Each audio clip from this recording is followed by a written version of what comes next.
Bonjour, c'est Maxime Chatham. Je vais vous lire un petit extrait du premier tome de la série Autre Monde qui s'appelle L'Alliance des Trois.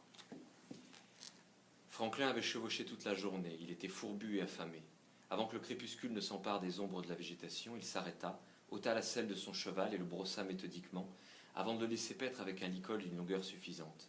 Le long marcheur trouva une souche d'arbre pour se faire une table, et il improvisa un tabouret avec un tronc échoué parmi les feuilles.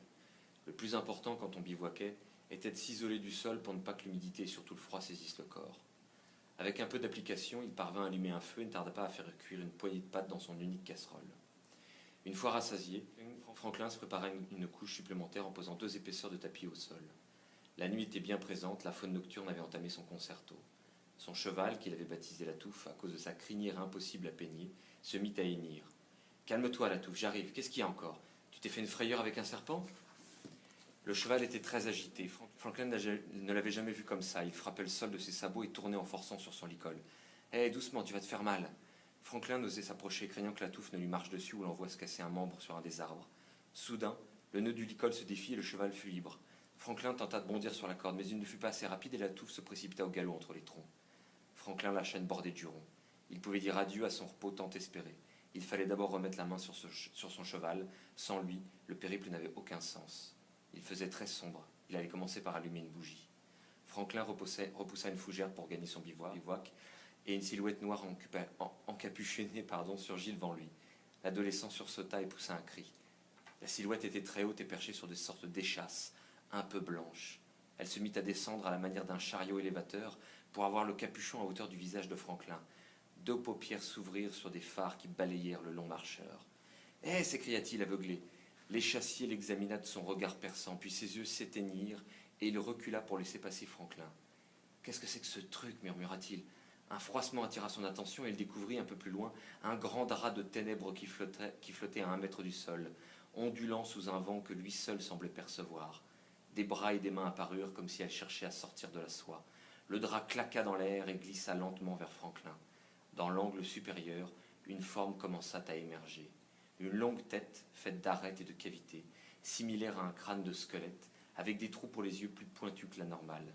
Son front semblait trop haut et ses arcades sourcilières proéminentes. Une voix gutturale s'en échappa, accompagnée de sifflements. « Où est l'enfant ?» Franklin fit un pas en arrière, de plus en plus mal à l'aise. « De quel enfant vous parlez ?» s'entendit-il articuler. « Matt, l'enfant Matt !» La voix fit frissonner Franklin. Il provenait de très très loin. Elle provenait de très très loin dans les entrailles de cette chose, et qui n'était pas vraiment ici, dans ce drap étrange, mais bien plus loin, dans un autre monde, songea Franklin. Je ne vois pas de quoi vous parlez, mentit-il, en devinant qu'il y avait quelque chose de très mystérieux.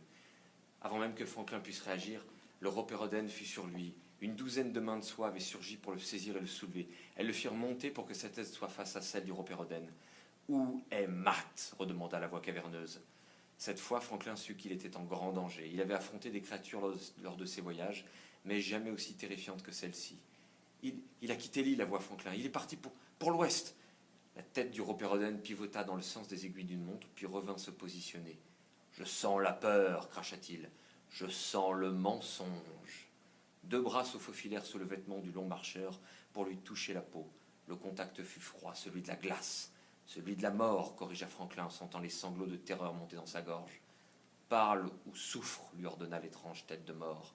Face au silence de l'adolescent, le Rhoperodène envoya ses 2 bras plus loin encore sous le vêtement du garçon pour se poser sur son cœur. Le froid s'insinua dans sa poitrine et Franklin fut terrassé par une douleur atroce. Il sentit le rythme de son cœur ralentir malgré l'angoisse, écrasé par une force invisible. « Ils sont à l'ouest, hurla Franklin. « Ils sont à l'ouest. Arrêtez! Arrêtez, c'est atroce! Mensonge !»